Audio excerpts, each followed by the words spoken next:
واستعينوا بالصبر والصلاة إن الله مع الصابرين. We should never ever oppress anybody based on any aspect, based on their height, based on their gender, based on their weight, based on the color of the skin, because Allah subhanahu wa ta'ala created everybody perfectly.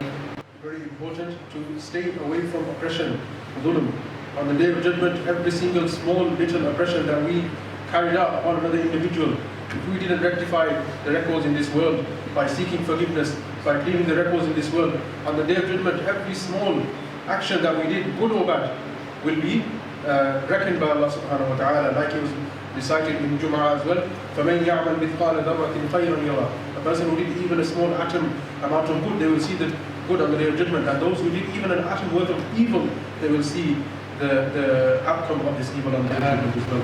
Salah is one of the 5 pillars of Islam, and it's the most important form of ibadah.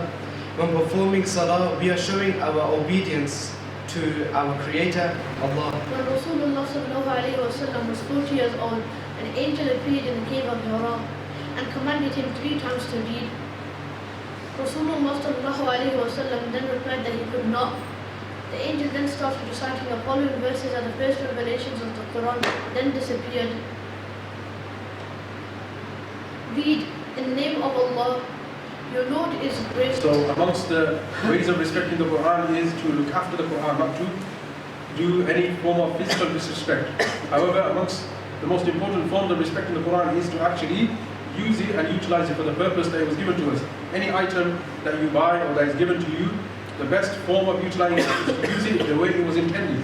And one of the intentions behind the revelation of the Quran was to learn it, study it, and apply the lessons that are within it into our lives. So this is the ultimate and the biggest form of respecting the Quran. He then asked the companion, have I repaid my mother for everything that she's done?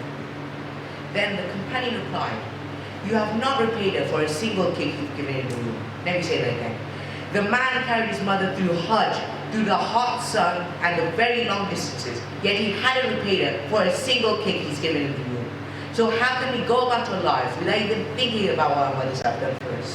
حلقات حفظ للكتاب وسنة الهادي الحبيب وتقام عبر مقارئ فاحت لنا مسكا وطيب تحيي النفوس بغيثها وتعيد يابسها رطيب وتعيد يابسها رطيب هذه الوسائل نعمة نسري بها نحو الجنان نت وجوال وهاتف حلقة تحيي الجنان فيها ازدياد للأجور وكل معنى للأمان وكل معنى للأمان إن الكتاب وكل ما قد صح من قول الرسول